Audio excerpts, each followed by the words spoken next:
today I am going to ask you your opinion on some parenting advice. Cool.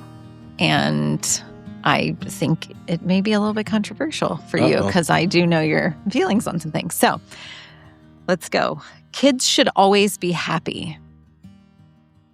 False. It's not a right or wrong answer. Well, I guess that's certain parents' views that if I don't keep my kids happy all the time, then I'm doing something wrong. And I think that overall it's good for kids to feel a range of emotions. Not like severe danger or things like that, but there's a yin and yang, I think, of feeling up and down. And if someone's feeling like they always have to be up, that's a lot of pressure to put on a child. And they feel like if they're down, then something's wrong with them. Ooh, I like that. So kids should have a range of emotions. I think so. They shouldn't always be happy. I do think disappointment is a part of life, right? Like it's okay to be disappointed and to learn how to deal with that.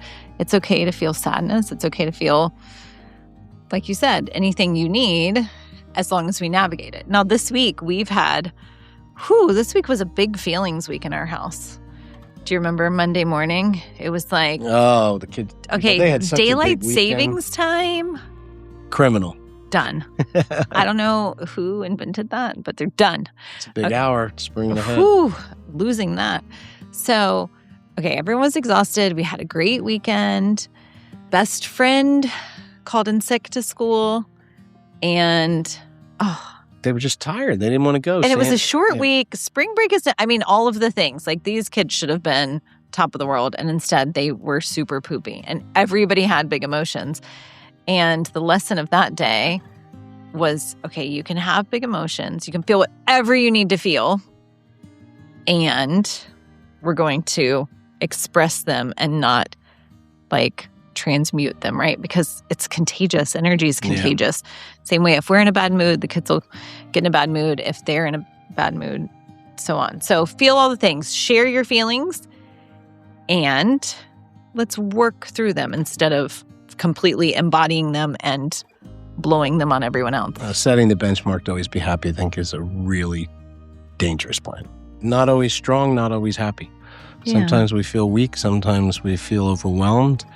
And I think we have to make sure that's okay for us to feel or for a child to feel. Yeah. Because it's perfectly normal. Yeah. And it's not our job to fix each other if we're not happy. And it's not our job to make our children happy all the time. It's a happiness. We got to help teach it as an inside job, right? Perfect. So you have to protect them from failure. How do you feel about that? I feel like failure is one of the best growth lessons and exercises that a child can go through. So to protect them from failure, you're going to raise them to be very weak adults. Right. So I encourage certain risk and for them to be able to feel loss and failure. Yeah. Because I think it's going to create a stronger, more resilient, more prepared for life human being. Absolutely. And they learn about risk management, right? So if they're willing to take the risks, they'll learn, that one flopped. Okay, well, let's navigate it this way next time. And so with each failure, they're learning how to progress and fail less and fail safely. And along with failure, I think risk-taking. So oftentimes, in order to fail, we have to take risks, and learning what is an educated risk, I guess an educated chance, educated opportunity teaches us how to navigate other things. One thing I really admire about our children is that they're risk takers, like jumping off of bridges and surfing big waves or climbing big trees. And I always wonder, because I wasn't given that freedom so much, I wondered, what goes through there? How do they deduct, this tree, this height is safe? And maybe sometimes it's not safe what they choose to do. And then there's a consequence. We've had broken bones this year, and we've had cuts. And that one time when we had someone do a backflip into a swimming pool and it didn't go so well. Ouch. And so I like to think that, that was a failure. And the next time it's not going to happen the same way. Yeah. So they're learning to fail forward. No risk equals no failure. And but that equals almost a guarantee for mediocrity. Almost a guarantee. So some people success say, play it safe, either play if it you safe, don't try. play it safe, play it safe, play it safe. It's shrink, shrink, shrink, shrink, shrink. And that's really hard to succeed with the lack of failure, I think. Play it safe equals shrink. That's interesting. All right. Shrinks strength. Shrink strength. Yeah. It's almost like Sally Self. That's what I was thinking. What about you have to treat your children equal? We've talked about this a lot because you struggle with this. I know as the guys are getting older, you're like, well, if we pay for this or we do a gift of that, then the next one, and we just had to be like, oh, they're so totally different. It's going to be uneven, and then the other one's going to be on top the next time. That's kind of a broad topic. Equal treatment in what? Like in spending... Well, give me some examples. In spending time, I mean, I always made sure I was spending a day a quarter with each of the kids. Okay, so that's one equal, and I thought that made sense. But you don't do the exact same thing or spend the exact same minute. Equal, so that's why I'm saying it depends on it. So, but I would carve out, if I'm carving out a day for one, I'd carve out a day for another. Sure. Get them all the same things? No. If one of our kids loves one thing and they get that, why would I give it to the other one? They'd be like, I don't want this. Right, so exactly. They're different. So I think equal treatment where there's consequences. So it's like, oh, well, consequences, you did this, you were out of line, you broke some big core values, you're punished. And so I think that of equal treatment. Well, and I think too, so I'm remembering back, like if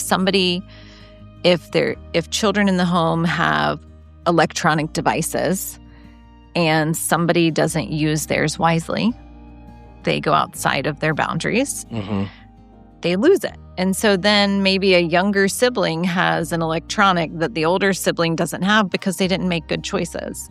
Something like that. I mean, that's not equal treatment. Not that anyone in our family ever had to use a flip phone, but that could be an example of not equal treatment. Well, the equal treatment would be fun because our older children would say they grew up in the dark ages of corporal punishment and like imprisonment compared to like free living for their younger siblings. So they say we've gone soft. Yeah. But I also think that could equal treatment be like our now 11-year-old is saying, oh, well, the older ones got a phone by now, or at 12 they had a phone. Whether it's up for debate. If it was a no phone that they could only take pictures with, or if it was a workable phone, doesn't matter. But I mean, we're thinking about, I'm going to put in a house phone, like with a giant line so we can all listen, and they have to walk to another room with the hand, like a landline. Yeah. And so I think it's going to be a lot longer before these children get phones. And I think that's an educated, learned thing, because just because we did something with some doesn't mean we have to do it with all. And it's just because we learn different, right? Absolutely. But equal treatment, I agree with. She's definitely going to call unfair, and that's okay. So I don't think, and maybe if it's, what do you think? Is that something that needs to be explained? Is it like, well, here's why this has changed? What? Equal treatment? Right. Like if it changes, like if we're thinking, for example, she gets the landline at 12 instead of a cell phone at 12. Is that like, well, we learned better? I'm always happy to explain to a point, but then at some point, I think as the parent, you have to kind of be the pack leader and say, this is the best decision we've made, for you. With the best intentions, and this is what we're running with. Okay. And we've tried to explain why. To over-explain, which we've gotten trapped in before, usually with closer siblings, there's usually sometimes never an answer. So I don't like the just because I said so, but it comes to a point where I think you have to say, this is what we've decided and we feel is best. This is what we think is best, yeah. So it doesn't so much come down to fairness, it comes down to our responsibility. But we do value fairness. You and I we do. We do try to involve that in our decisions. Yeah. And kind of piggybacking off of that, I think, our children joke, and I mean, I think it's a joke. I was pretty much an only child, so I never felt this like favoritism thing, like, oh, mom has a favorite or dad has a favorite. But some families or some children may be a thing. And so it kind of piggybacks equal treatment. What do you think about favorites? Favorites? Yeah, like unpopular opinion. Like I heard it once said that a mother said her favorite child is whichever one needs her the most at that moment. And I love that because I have felt that. Like I remember, and it was so intensified, like when our youngest came home and she needed neurosurgery and she was like this special little sparkle. And every child in this house was like, oh, she's our favorite. It's totally fine if she's your favorite. She's our favorite. And everybody but I think it's because she needed so much attention. And I can think through our life of raising them all. And it's not, I wouldn't call it a favorite, but when we talk about equal treatment, I do think about moments in which certain children received more attention than others, or more intentionality, or more depth than others. And in that moment, it may have felt unfair. It may have felt like a favorite. It may have felt unequal. Yeah, but what you're basically saying to me, at different times, I know we've heard the thing about marriage 90-10. Sometimes you need to go 90% in because the other person's really struggling. And so it's not 50-50. Remember, it's like 90-10 or 100-0. And that makes sense. And I think that's beautiful attention. But I don't think they're necessarily your favorite. They're just who really needs the most support right now. Yeah. So for me, that doesn't mean they're my favorite. They just need the most support right now.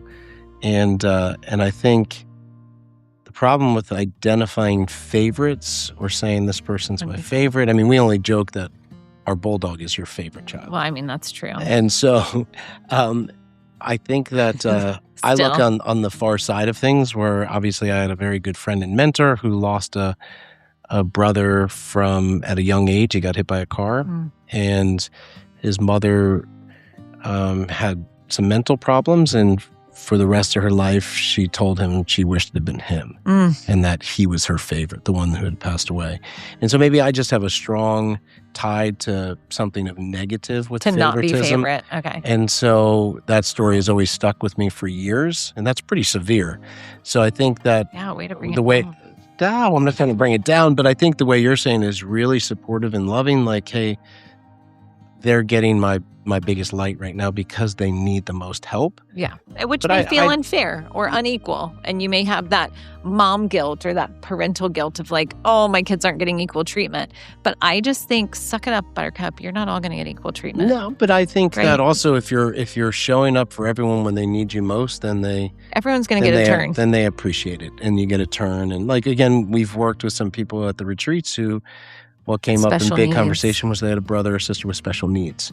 And that was really powerful, where the parent felt a guilt. Like, again, there wasn't a favoritism there. There was a need, a special need so true. to give them extra attention. And they felt a guilt. And what was pretty cool, I remember two families in particular, and the child who they thought wasn't getting enough attention, released them from that guilt. Like, oh my gosh, no, we're so supportive we get it. of We're that. grateful for them. Yeah, we're their biggest cheerleader. So I think, so with favorites, I agree with going all in on not each child is going to get like an equal portion at each time. See, that's why it pockets on the equal. Yeah. But I don't see that word as favorite. I just say they need me the most right now. And that's going to be an always moving target, so, but I agree with the principle. All right, last one. Busy kids equals successful kids. Boop, boop, boop, boop. Bullshit detector. So that's one where, from some of I remember Kim John Payne from Simplicity Parenting came on our podcast. He was one of the best ones, seeing that where, it's almost become like a badge of honor to have your 9 or 10-year-old scheduled nonstop, like a busy CEO. Their schedule is starts at 6 a.m. It ends at 8:30 at night, and it's like they don't have time to breathe or be bored. And again, busy. Boredom is a gift. Yeah, boredom is a gift. And that's I'm bored. Good. That gives you a chance to just slow down, be creative. Our happiest days are when we have absolutely nothing to do. Yes. Because they have so much to do. There's some badge of honor, especially in our culture, to always be busy. And that's been a big unwinding for me, that I want to try not to set for my children or even discourage them I got to be busy. I'm doing this. I'm doing that. I'm like, hey, slow down, and so I definitely don't agree with that. And I think a lot of dissension and a lot of overwhelm comes with good intentions to have them involved in so many different things, but it's an overwhelm, and so it doesn't work in their favor. Right. Well, these are some parenting advice that Jim Shields does not agree with. Well, I'm kidding. It's good. And not that I'm one to listen to, but good questions to ponder over. Yeah.